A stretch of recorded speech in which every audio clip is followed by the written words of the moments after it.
In today's video, we are going to go over the basics of the new Instant Pot air fryer lid, as well as do an unboxing. So I recently saw the Instant Pot air fryer lid on social media. I saw this, I thought, oh, this is relatively small. It's not gonna take up a ton of space. Let's try it. Now, like any good millennial, of course, when I got a new appliance and wanted to learn how to use it, the first place I, of course, went was YouTube.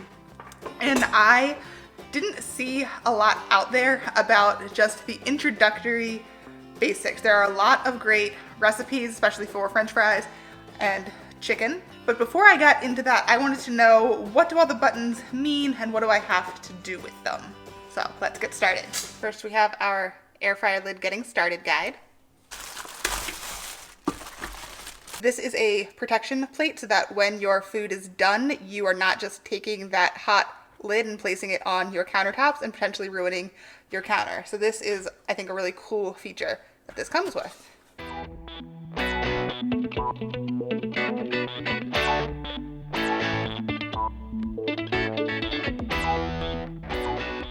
It comes with a handle to make it a little bit easier to carry. And then this power cord is really, really cool.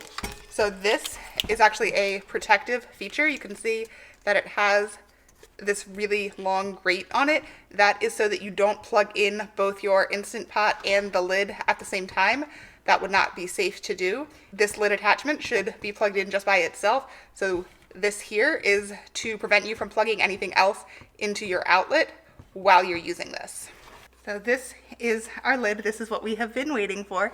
So it has a lot of similar features to our Instant Pot. The face looks really similar to a lot of the Instant Pot models. You do need your stainless steel liner in your Instant Pot in order for this to work. This is a convection type of cooking, and the stainless steel getting hot is what's going to help your food crisp. If you have one of the Teflon non-stick pots for your Instant Pot, the air fryer lid will not work with that. So make sure you have your stainless steel liner in your Instant Pot before you start cooking. This is the air fryer basket, and this is the trivet that it comes with. You want to make sure these two are snapped together really well. That way this sits level inside your Instant Pot. You're going to need this basket for any of the features that you want to use on the air fryer lid attachment. This is called the Dehydrator / broiler tray. So you can use it for dehydrating, broiling, or to separate layers of food. So in your basket, you can put one layer here right on the bottom, insert this plate, and then another layer on the top, as such. So you can actually double the amount of food that you can cook with the air fryer attachment. You can see under the actual lid feature is the heating element.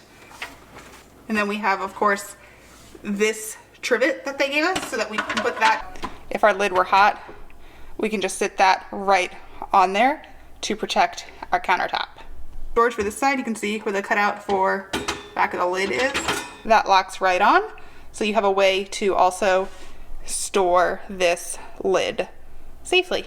So as the Instant Pot air fryer lid is plugged in, of course, says off. This particular appliance has 6 different features. We have air fry, which is of course the feature most of us are purchasing this for, but we can also broil, bake, roast, reheat, and dehydrate. With this particular appliance, you select your program first and then adjust your times and temperatures. So for instance, if we were going to air fry, we would first select air fry. It comes up automatically at 400 degrees. That is the maximum air frying temperature. You can adjust your time and temperature.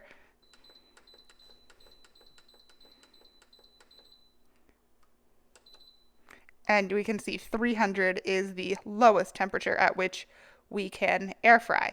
If we had something in here to air fry, we would then hit start and be on our way. All right, so next we have broil. And this comes up automatically for 10 minutes at 400 degrees. And for broil, 400 is your only option. When I go to hit temperature down or up, nothing happens. So broiling is only at 400 degrees, and I'm sure that is a safety issue as well. Next we have bake. So it starts at 365, and 380 is the highest temperature at which we can bake. and 180 would be the lowest temperature at which we can bake. Roast. Right, so again, 380, I believe, is our highest. Yep, and 250 is our lowest. So if you want to do something low and slow, you can do that. Next we have reheat. I have not tried this one yet. Reheat comes on at 280, goes up to 360, lowest temperature 120. And then of course dehydrate. This is good if you like making fruit chips or your own jerky, or if you were going to make your own bacon. So if we hit dehydrate, 5 hours at 135 is the standard. So 105 to 165 is our range for dehydrate. All right, so you guys heard that ding. If you are familiar with Instant Pot, you are familiar with that ding. Hang on.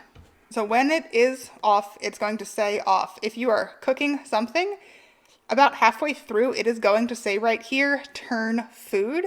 So when you are using an Instant Pot pressure cooker, you have to wait for the pressure to release in order to remove the lid. With the air fryer, once your food is done cooking, you just pick this handle up and pick the lid straight up. And it makes that same noise that we are all familiar with the regular Instant Pot. The other thing that it will do is it counts down for 3 minutes. The first time I used it, I thought I had to wait that 3 minutes like I would with the pressure releasing in the pressure cooker feature. However, no, you can just lift it up. So when that countdown is going, you can just sit your lid on this trivet so that you don't ruin your countertops. If you need to flip your food, you can do that and then put the lid right back on. And if it has been less than 3 minutes and it's counting down for you, you can just put it right back on and it will continue cooking. If it has been more than the 3 minutes, you will have to hit your program buttons again. If you have used the air fryer lid, let me know down in the comments below what your favorite thing to make with the air fryer lid is. If you've enjoyed this video, please make sure to hit like and subscribe. That really does help support the channel. And remember, measurements in a recipe are just suggestions. Bye.